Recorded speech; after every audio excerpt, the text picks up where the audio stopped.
नमस्कार, मैं हूँ राजीव वर्मा। आज का विषय हम सब के लिए बहुत प्रासंगिक, बहुत उपयोगी है। अगर आप एक स्टूडेंट हैं, आपके लिए भी और आप एक गार्जियन हैं, तो आपके लिए भी। हम में से बहुत लोगों की एक समस्या है कि मोबाइल ने हमारे बच्चों को बिगाड़ दिया है, उन्हें पढ़ाई से दूर कर दिया है। लेकिन दूसरे पल हम मोबाइल की बहुत सारी उपयोगिता भी देखते हैं, पढ़ने में आज हमारे लिए सहायक है। इसी मोबाइल से बहुत बच्चे अपनी ऑनलाइन क्लासेस भी करते हैं।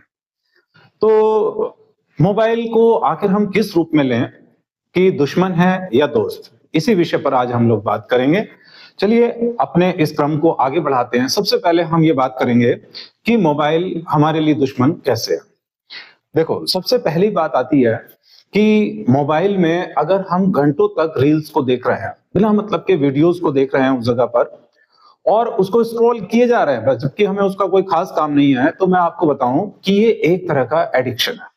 जैसे बहुत सारे नशे होते हैं, उसी तरह से मोबाइल्स में बिना मतलब अगर हम स्क्रॉल किए जा रहे हैं, तो ये भी एक तरह का नशा है।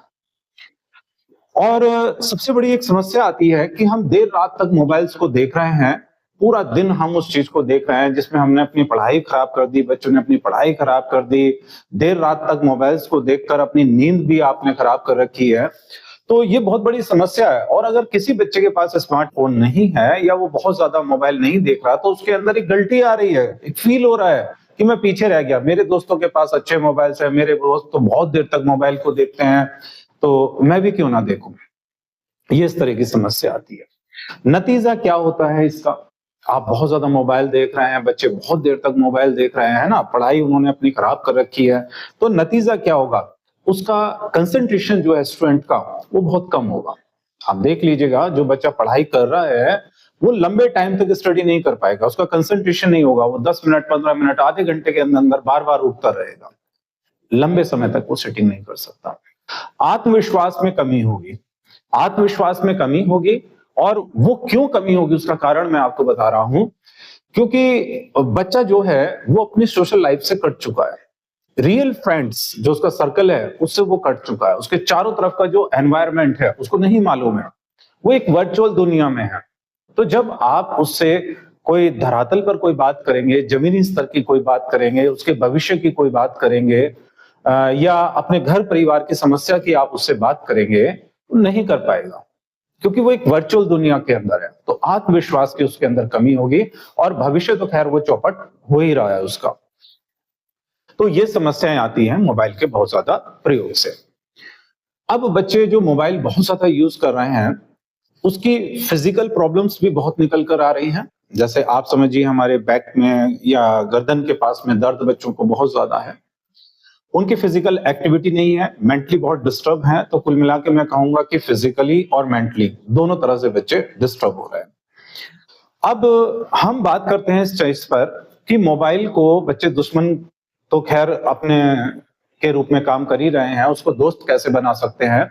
तो हमें कुछ चीजों पर ध्यान देना होगा, या सभी स्टूडेंट्स को इस चीजों पर ध्यान देना होगा कि मोबाइल को अगर आप अपने दोस्त के रूप में लेना चाहें, तो उसे अपनी एजुकेशन का एक अच्छा टूल बनाइए। वो इस तरह से बना सकते हैं कि आप YouTube देखते हैं तो YouTube पर प्रोडक्टिव वीडियोस देख सकते हैं, अपने जो एजुकेशन के वीडियोस हैं आप उसको देख सकते हैं। आपके कोचिंग या दूसरे पढ़ाई से संबंधित जो ऐप होते हैं आप उसको इंस्टॉल कीजिए, उसमें अपने नोट्स देखिए, ऑनलाइन टेस्ट सीरीज होती हैं आप उसको करिए। अगर आप मोबाइल को अपने पढ़ने में कारगर रूप से एक टूल्स के रूप में इस्तेमाल करते हैं, तो मैं कह सकता हूं कि मोबाइल वास्तव में क्या है? एक चलती फिरती कोचिंग इंस्टीट्यूट है। तो आप उसका अपने बेहतर भविष्य के लिए निर्माण कर सकते हैं, उससे क्लासेस ले सकते हैं।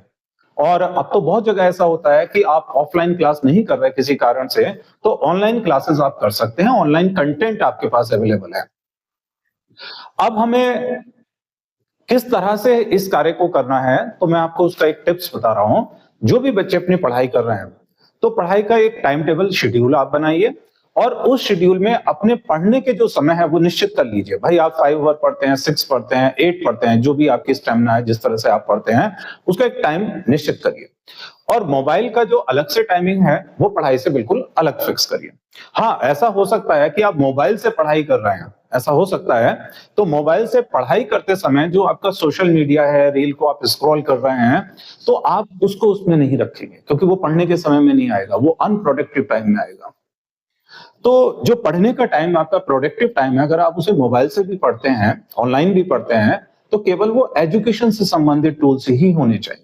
आप चाहे उसमें वीडियो देखें, आपके नोट्स हो सकते हैं, आपकी टेस्ट सीरीज हो सकती हैं, बस वही होनी चाहिए। वो उसके अलावा ये नहीं कि बीच बीच में हमने रील्स भी देखने स्टार्ट कर दी, तो वो नहीं होना चाहिए, क्योंकि उससे फिर वही वाली बात जो मैंने आपको कहा था, ध्यान आपका भटकेगा और आप कंसंट्रेट नहीं हो पा रहे। आप उसको खुद देख सकते हैं इस चीज को, ठीक है? तो आप इसको ध्यान रखिए।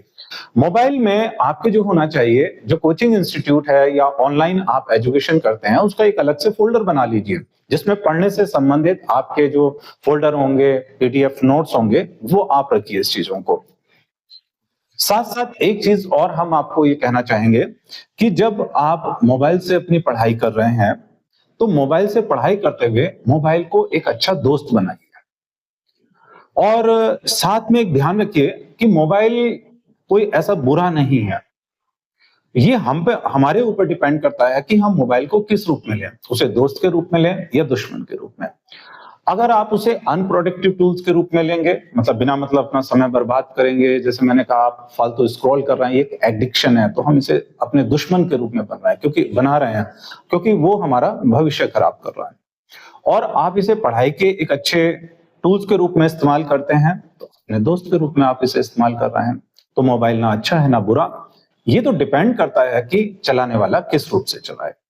अब बाकी आपके ऊपर डिपेंड करता है कि मोबाइल्स को आप किस रूप से चलाते हैं, अपने दोस्त के रूप में या दुश्मन के रूप में आप इस्तेमाल करते हैं, ये आपके ऊपर निर्भर करता है। धन्यवाद।